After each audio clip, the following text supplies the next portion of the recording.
Salut à tous et bienvenue sur la chaîne. Je m'appelle Émile Garnier et ici, on parle de voitures sous tous les angles, entretien, astuces pratiques, fonctionnement des moteurs et bien plus encore. Si vous voulez mieux comprendre votre véhicule et éviter les erreurs coûteuses, vous êtes au bon endroit. Pensez à mettre un j'aime, à vous abonner à la chaîne et à regarder la vidéo jusqu'à la fin. Vous y trouverez des infos vraiment utiles. Le succès de la Renault Logan a montré que les berlines économiques françaises pouvaient être populaires sur les marchés émergents, y compris en Russie.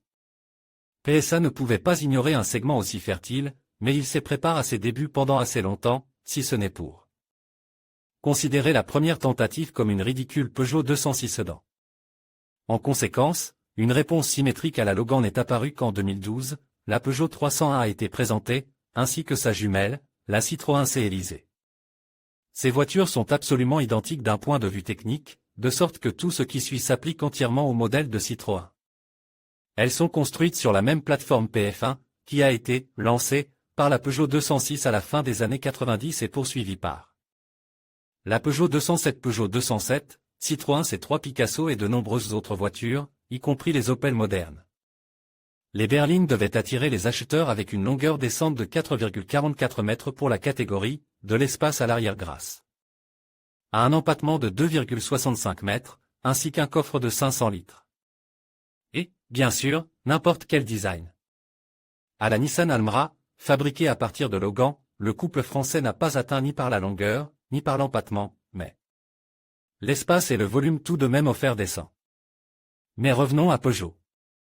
La berline 301 est apparue en Russie assez rapidement après son lancement, en 2013.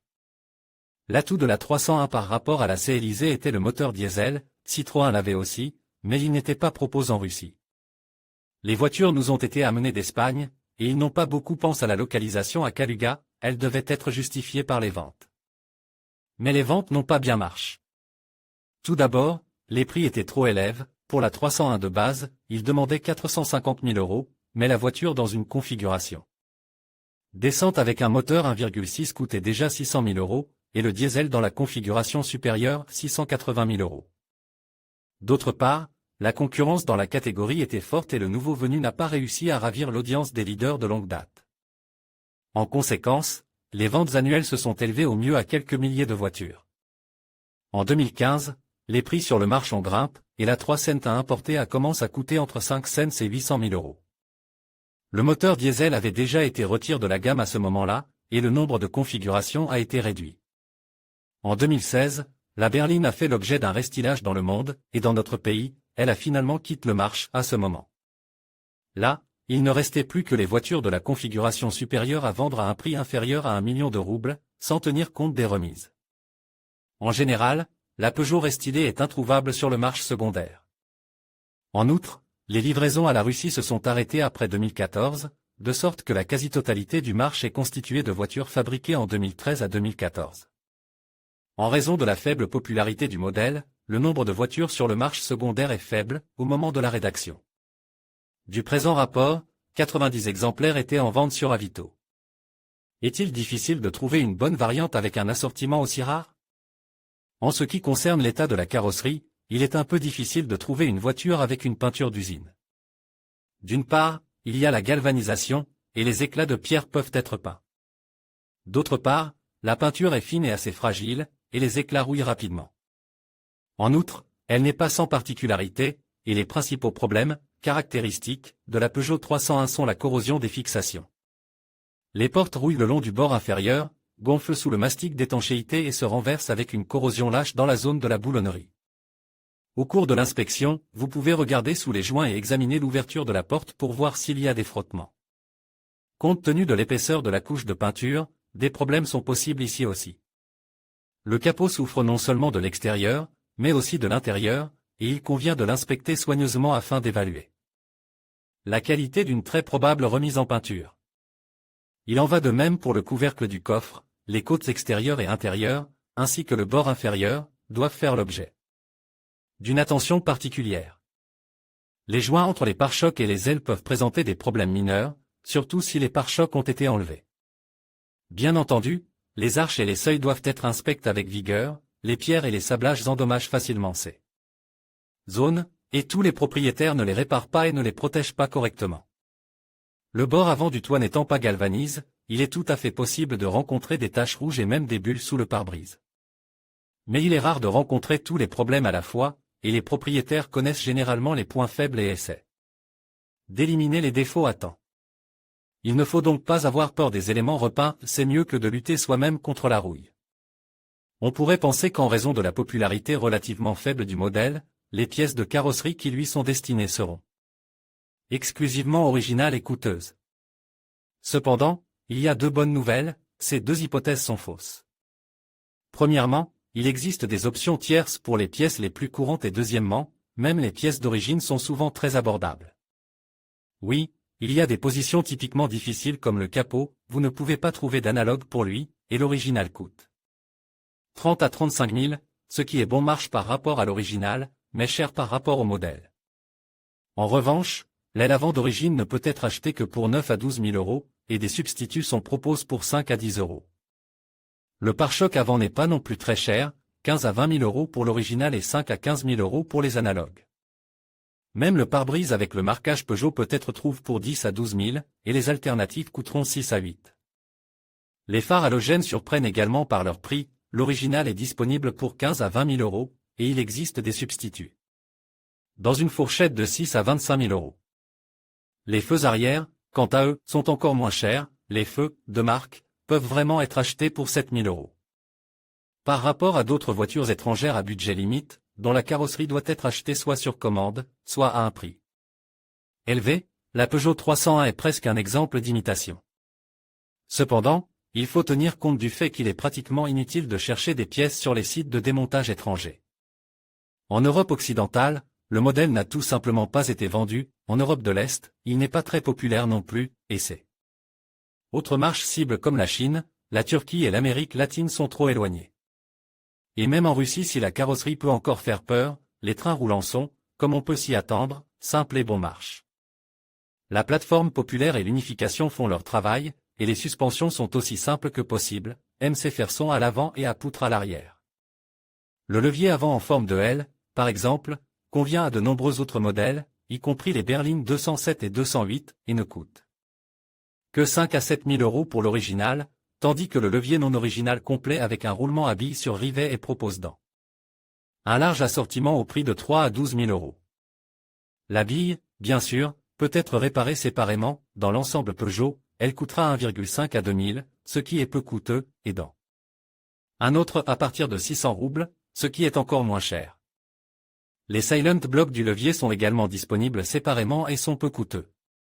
Le roulement du moyeu avant et remplace séparément du moyeu et coûte 5 à 6 000 pour l'original et 1 à 7 000 pour les analogues. La barre stabilisatrice d'origine ne coûte qu'un millier de roubles, mais vous pouvez économiser 2 fois si vous le souhaitez. L'amortisseur avant coûte environ 6 000 roubles pour la version ferme et de 3 000 à 10 000 roubles pour une variante alternative, qui est proposée dans de nombreux endroits. À l'arrière, les éléments d'usure sont encore moins nombreux. Le roulement de moyeu coûtera 4 à 5 000 roubles pour la version originale et à partir de 1,5000 roubles pour la variante non originale. Les amortisseurs sont moins chers qu'à l'avant, 3 à 4 000 pour l'original et 2 à 8 000 pour les analogues. Les blocs silencieux d'une poutre arrière sont également bon marche, le bloc ferme est disponible pour 1,5 000, et les substituts peuvent être achetés par paire pour la même somme. Les réparations ne devraient pas poser de problème, la suspension pouvant être remplacée par une paire de substituts pour le même prix. En ce qui concerne les freins, tout est également primitif, voire trop primitif à certains endroits. À l'avant, il s'agit de mécanismes à disque monopiston avec un support flottant et des disques d'un diamètre de 266 mm, et à l'arrière, de tambours. Mais les versions les plus basiques n'ont même pas d'ABS, et les disques avant ne sont pas ventiles. Heureusement, nous avions l'ABS en série. L'entretien des freins n'est absolument pas ruineux, si ce n'est que le prix des disques de frein est traditionnellement élevé. Si le disque ventile avant est General Corporate, de toutes les petites Peugeot et Citroën, et coûte 10 000 pour l'original. Et à partir de 2 000 pour les analogues, le tambour d'origine tire déjà sur 15 000, et même les analogues coûtent de 4 à ces mêmes 15 000. Un jeu de plaquettes correct coûtera quelques milliers d'euros de plus, tant à l'avant qu'à l'arrière. Le frein à main est ici le plus simple, avec une commande par câble, il suffit donc de vérifier son fonctionnement, l'état des conduites et des flexibles, ainsi que les disques et les plaquettes pour les négocier si nécessaire. La direction est un peu compliquée. En effet, à la place de l'ancienne conception avec GUR, on trouve une direction assistée électrique plus économique, montée sur une crémaillère. Il n'y a pratiquement pas de latte non originale et restaurée dans un ensemble, et la nouvelle piste d'origine coûte le quart de la voiture, soit 140 à 180 000 roubles. En cas de dysfonctionnement du moteur, il faudra donc le réparer ou le rechercher lors du démontage. Par conséquent, lors de l'examen de la voiture, il convient de prêter une attention particulière à son travail, le volant ne doit pas bégayer et tressaillir, et la force doit être stable et homogène. Le choix des boîtes de vitesse dépendait du moteur et se résumait à 2 options, manuelle et automatique. Les boîtes de vitesse manuelles à 5 rapports des séries MA5 et BE4R sont des unités éprouvées, qui ont été montées sur des modèles plus grands et plus lourds, tels que les 307 et 407. Elles ne présentent pas de défauts particuliers et les problèmes liés à l'âge, à condition que l'huile soit vidangée au moins une fois tous les 50 à 60 000 km, apparaissent vers 250 à 300 000 km. Il s'agit de dysfonctionnements typiques tels que l'usure des roulements des arbres, des synchroniseurs et du mécanisme de commutation, qui peut d'ailleurs rendre lame avant 250 000 km. La boîte de vitesse automatique AT8 n'est pas une boîte automatique à 8 étages, comme il serait souhaitable de le supposer. Nous connaissons bien la boîte automatique à 4 étages à L4. Tout est connu à son sujet depuis longtemps, elle n'est pas rapide et pas très fiable dans le cadre du programme d'entretien standard. Mais ses ressources augmentent considérablement si l'on installe un radiateur et un filtre externe, et si l'on procédait à une vidange d'huile tous les 40 à 50 000 km. Dans ces conditions favorables, il peut parcourir de 200 à 250 000 km. En outre, tous les spécialistes de la réparation des boîtes de vitesse automatiques connaissent depuis longtemps ce modèle, dont le remontage est relativement bon marche. En général, s'il est possible de choisir sur des modèles plus grands et plus chers, il s'intégrait parfaitement dans le concept de la Peugeot 301. La berline a été équipée de 3 moteurs, tous disponibles en Russie. La variante de base est un 3 cylindres atmosphérique EB2 de 1,2 litres et 72 chevaux. Il s'agit d'une Unite relativement moderne, la famille EB est apparue en 2012 et dans la version avec turbocompresseur, injection direct et contrôleur de phase est mis sur les modèles actuels de la préoccupation Stellantis. Le modèle 301 est présent dans sa variante la plus simple, sans modification des phases de distribution des gaz, sans suralimentation, et avec une injection distribuée conventionnelle. Il est vrai que même dans ce cas, le système n'est pas parfait. L'une des solutions les plus malheureuses est une courroie de distribution fonctionnant dans un bain d'huile. Sa ressource est faible, parfois seulement 40 à 50 000 km, au cours desquels elle commence à se détériorer et à encrasser l'huile avec des produits d'usure, bouchant le réservoir d'huile et usant la pompe à huile. L'état de la courroie peut être évalué par le goulot de remplissage d'huile, et toute fissure ou délamination est un motif de remplacement immédiat. En outre, il y a parfois eu des problèmes de destruction du convertisseur catalytique, dont les poussières ont provoqué des rayures dans les cylindres et un appétit progressif pour l'huile. En général, le moteur 1,2 peut être plus décent que les représentants de la famille Prince, mais ce n'est pas le meilleur achat.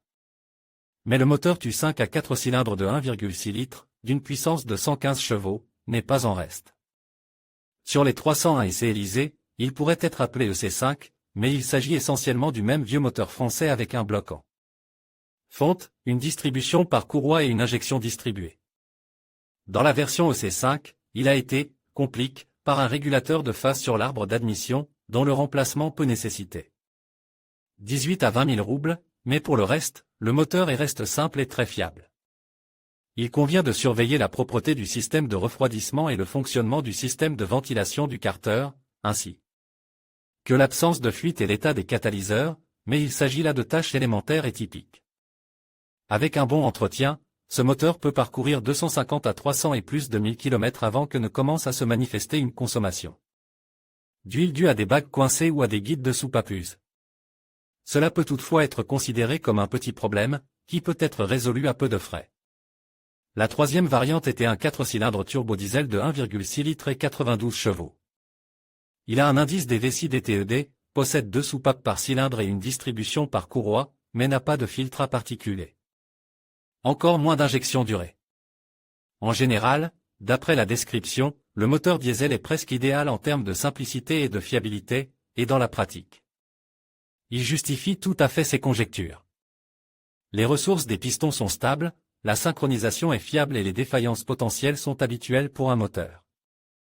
Diesel, suralimentation, équipement en carburant et EGR, obstruction de l'entrée par de la suie. Les amateurs de diesel peuvent donc se réjouir. La seule nuance est que le diesel n'est combine qu'avec la configuration maximale, mais seulement avec une boîte de vitesse manuelle. La boîte automatique n'était disponible que pour le moteur à essence de 1,6 litres. Il apparaît clairement que, malgré son impopularité, la Peugeot 301 a été une très bonne option pour une voiture simple pendant de nombreuses années. Vieille plateforme, vieux moteur, vieille suspension, tout cela fait de cette berline une voiture économique dans le meilleur sens du terme, c'est-à-dire bon marche et fiable. Et comme elles n'ont pas encore dépassé l'âge de 10 ans, il y a une chance de trouver un exemplaire avec une ressource résiduelle décente. L'option la plus simple et la plus logique sera une voiture équipée d'un moteur à essence de 1,6 litres. Pour un demi-million ou un peu plus, vous pouvez rechercher une berline bien entretenue avec un petit nombre de propriétaires et un kilométrage allant jusqu'à 150 000 km, par exemple, comme celle-ci Autoteca confirme l'absence d'accident et l'honnêteté. Des relevés du compteur kilométrique, vous aurez un minimum de raisons de vous lancer dans des réparations coûteuses. Si vous aimez les diesels et que vous parvenez à trouver une voiture qui n'a pas de travail pour une personne morale ou dans un taxi, elle peut aussi être un excellent compagnon pendant plusieurs années. Cependant, les 301 équipés de ce type de moteur ne sont vendus qu'en pièces détachées, mais il y a des chances de réussir. Cependant, les copies diesel bien entretenues sont encore plus chères que les copies à essence, voici, par exemple, l'une d'entre elles. En conclusion, la Peugeot 301 se présente comme une option intéressante pour ceux qui recherchent une voiture économique. Dans le meilleur sens du terme. Avec un prix d'environ 500 000 roubles, elle offre un bon rapport qualité-prix, notamment grâce à sa consommation de carburant raisonnable et son confort. Cependant, il est essentiel de considérer vos besoins personnels et vos préférences avant de faire un choix. Si vous privilégiez l'efficacité et la fiabilité, la Peugeot 301 pourrait bien être un investissement judicieux. Prenez le temps de comparer avec d'autres modèles et faites un choix éclairé.